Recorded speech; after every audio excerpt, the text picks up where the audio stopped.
दोस्तों, इस लड़की को आपने कहीं ना कहीं देखा ही होगा। इसके अजीब फैशन को देखकर आपके मन में ख्याल आया होगा कि आखिर ये लड़की है कौन और इतने अजीब उल्टे सीधे कपड़े क्यों पहनती रहती है। और ज्यादातर बार तो इन्हें इन कपड़ों में सड़कों पर ही घूमते हुए देखा जाता है। तो बहुत से लोगों का कहना है कि ये रोज ऐसे अजीब से कपड़े पहनकर लोगों की अटेंशन और पब्लिसिटी के लिए ये सब करती है। अब इस बात में कितनी सच्चाई है और ये लड़की कौन है और क्या वजह है इनके ऐसे कपड़े पहनने के पीछे, चलिए जानते हैं इस वीडियो में। तो hello friends and welcome back to my channel. उम्मीद करती हूँ आप सभी सेफ और हेल्दी होंगे। आज की इस वीडियो में हम बात करेंगे उर्फी जावेद के बारे में। साथ ही जानेंगे इनके ऐसे कपड़े पहनने के पीछे का रीज़न और बहुत सी अनसुनी बातें इनके बारे में जो शायद आप नहीं जानते होंगे। और कैसे एक मुस्लिम कंजर्वेटिव फैमिली से निकलकर उर्फी आज यहाँ तक पहुँची हैं और वो अपने आप को मुस्लिम तक भी नहीं मानती। जानते हैं इन सब बातों के पीछे का क्या कारण है और क्यों लोग इन्हें इतना ट्रोल करते हैं। इनके फॉलोअर्स की लिस्ट में इन्हें अप्रिशिएट करने वाले लोगों से ज़्यादा संख्या नेगेटिव लोगों की है, जो इन्हें अक्सर गालियां देते और ट्रोल करते नजर आते हैं। ऐसा क्यों है, इन सभी के बारे में हम वीडियो में आगे बात करेंगे। उससे पहले जान लेते हैं कि आखिर ये उर्फी जावेद है कौन। 15 अक्टूबर 1996 को नवाबों के शहर लखनऊ में एक कंजर्वेटिव मुस्लिम फैमिली में एक लड़की का जन्म हुआ, जिन्हें आज आप उर्फी जावेद के नाम से जानते हैं। उर्फी बचपन से ही बहुत अंडर कॉन्फिडेंट शाय चाइल्ड थी और बचपन से ही इन्हें अपने क्लासमेट्स द्वारा बहुत ही बॉडी शेम और बुली किया जाता रहा है। उर्फी की फैमिली में मम्मी, एक भाई और एक बहन है।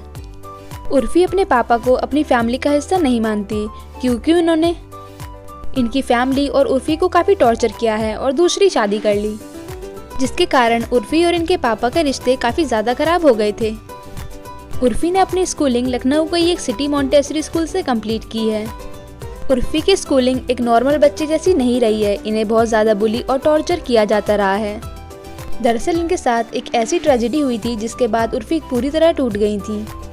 दरअसल अपने स्कूल के टाइम में जब उर्फी केवल 9th क्लास में थी, इनकी क्लास के कुछ बिगड़े हुए लड़कों ने उर्फी के कुछ फ़ोटोज़ लीक कर दिए थे, जो कि किसी ने कुछ दिनों बाद ही कुछ एडल्ट साइट्स पर अपलोड कर दिए थे। और ये बात उर्फी के घर वालों और रिलेटिव्स को पता चल गई थी। रिलेटिव्स ने तो इन्हें काफ़ी गंदा और भला बुरा बोलना शुरू कर दिया था और यहाँ तक कि कुछ लोगों का कहना था कि उर्फी का बैंक अकाउंट चेक करना चाहिए। उर्फी ने ज़रूर इन सब गलत कामों से बहुत सारे पैसे कमा लिए होंगे और उर्फी के घर वालों ने इन्हें स्कूल जाने से भी रोक दिया। उस समय उर्फी ये नहीं समझ पा रही थी कि आखिर इनकी गलती क्या है। किसी ने इनके फ़ोटोज़ एडल्ट साइट्स पर डाल दिए तो इसमें इनका क्या कसूर। मात्र 14 साल की उर्फी के साथ सोसाइटी और घर वाले ऐसा बर्ताव क्यों कर रहे हैं। उर्फी के साथ खड़े होने की वजह लोग इन्हें ही ब्लेम कर रहे थे और इस दौरान वो बहुत ज़्यादा मेंटल टॉर्चर से गुजर रही थी। उर्फी जैसे तैसे अपने आप को संभाल रही थी, यहाँ तक कि स्कूल की तरफ से भी उन्हें एकदम सोसाइटी जैसा रवैया देखने को मिला और स्कूल से भी इन्हें निकाल दिया गया।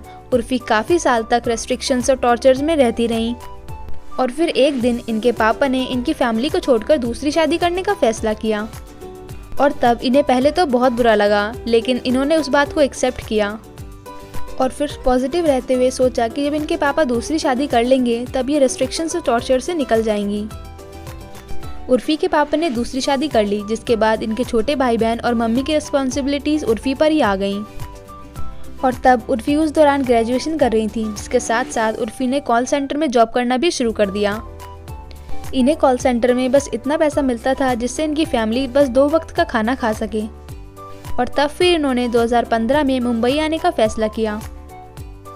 अब ये मुंबई तो आ गई, लेकिन ये बहुत अंडर कॉन्फिडेंट और शाय लड़की थी। इन्होंने अपने आप को हमेशा क्रिटिसाइज होते ही देखा था। मुंबई में आकर ये कुछ दिनों तक अपनी दोस्त के साथ रहने लगी और इन्होंने उस दौरान सोचा कि जब अब मुंबई आई गई हूँ तो कुछ ना कुछ करके ही जाऊँगी, क्योंकि ज़िंदगी भर कॉल सेंटर की जॉब से तो कुछ नहीं होने वाला।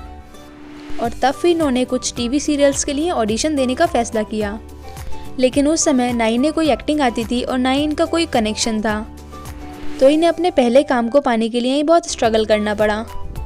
तब जाके 2015 में इन्हें टेडी मेडी फैमिली सीरियल में एक साइड रोल करने का मौका मिला और यही उर्फी का डेब्यू सीरियल था। इसके बाद इन्होंने काफ़ी अदर सीरियल्स में भी छोटे मोटे रोल किए। 2016 में इन्हें बड़े भैया की दुल्हनिया, कसौटी ज़िंदगी की, चंद्र नंदिनी जैसे कई सारे सीरियल्स में साइड रोल्स में देखा गया, लेकिन उर्फी को अब तक कोई रिकॉग्निशन देने वाला काम नहीं मिला था। उर्फी कुछ मंथ्स पहले ही बिग बॉस OTT में भी दिखाई दी थी, जहां ये पहले हफ्ते में ही इविक्ट हो गई। लेकिन बिग बॉस करने के बाद इन्हें थोड़े बहुत लोग पहचानने लगे थे। लेकिन उर्फी को असली पहचान मिली सोशल मीडिया से, जहां लोग उर्फी को एक्टिंग, सीरियल या शोज़ की वजह से नहीं, इनके अजीब अजीब उल्टे सीधे फैशन की वजह से जानने लगे। और ज़्यादातर उर्फी के जानने वालों में नेगेटिव पॉपुलैरिटी ज़्यादा थी, जहां मोस्टली लोग इन्हें भला बुरा बोलते और ज्ञान देते ही नज़र आते हैं। जिस पर उर्फी का कहना है कि ये सोशल मीडिया ना होकर 90s की सास हो गई है, जिसे देखो ज्ञान दे रहा है। लेकिन इस सब से उर्फी को कोई फ़र्क नहीं पड़ता। वो कहती हैं कि उन्हें हमेशा से ही फैशन डिज़ाइनिंग, क्लोथ्स डिज़ाइन और कुछ क्रिएटिव करते रहने की चाह थी, जिसे उनकी फैमिली वालों ने और रिलेटिव्स ने कभी फॉलो नहीं करने दिया। लेकिन अब जब उन्हें मौका मिला है, वो अपनी क्रिएटिविटी सबको दिखाना चाहती हैं। इनका कहना है कि क्यों सिर्फ रेड कारपेट पर ही यूनिक और स्टाइलिश कपड़े पहने जाएं। मैं तो कहती हूँ हमें रोज़ाना कुछ इंटरेस्टिंग पहनना चाहिए। लेकिन उर्फी को शायद ये नहीं पता कि हमें इंटरेस्टिंग कपड़े पहनने तो चाहिए, लेकिन जगह और सिचुएशन देखकर। अब तुम मेट गाला, रेड कारपेट और अवार्ड शोज़ में हो तो समझ भी आता है। अब तुम सड़कों पर ही आते जाते ट्रैवलिंग में ऐसे कपड़े पहनकर घूमोगी तो लोग तो नोटिस करेंगे ही, और ख़ासकर वो चीज़ जो तुम्हें बिल्कुल भी कंफर्टेबल ना हो, क्योंकि मेरे लिए फ़ैशन से ज़्यादा कंफर्ट मैटर करता है। वेल दोस्तों, ये मेरा पर्सनल पॉइंट ऑफ व्यू। आप क्या कहना है इस बारे में आप कमेंट में शेयर कर सकते हैं। मैं आप सभी के कमेंट रीड करूँगी और मुझे बहुत अच्छा लगेगा ये जानकर कि आप क्या सोचते हैं। और वैसे ही उर्फी की पर्सनल लाइफ है, वो जो चाहें वो कर सकती हैं, और वो अगर अपने पुराने शो को फॉलो करना चाहती हैं तो इसमें क्या बुराई है।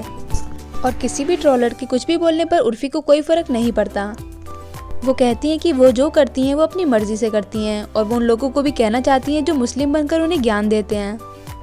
उर्फी का साफ कहना है कि वो किसी भी रिलीजन को नहीं मानती और अपनी मर्ज़ी से जीती हैं। दोस्तों, ये थी कहानी उर्फी जावेद की। आपका क्या कहना है इनके बारे में आप कमेंट में ज़रूर बताना। और अगर ये वीडियो आपको थोड़ी सी भी अच्छी लगी हो तो इस वीडियो को एक लाइक कर दीजिए, और ऐसे ही इंटरेस्टिंग वीडियोस देखते रहने के लिए मेरे चैनल को सब्सक्राइब कर लीजिए। कोई शिकायत या सजेशन करना हो तो कमेंट भी कर सकते हैं। Thank you for watching. Stay safe and stay healthy.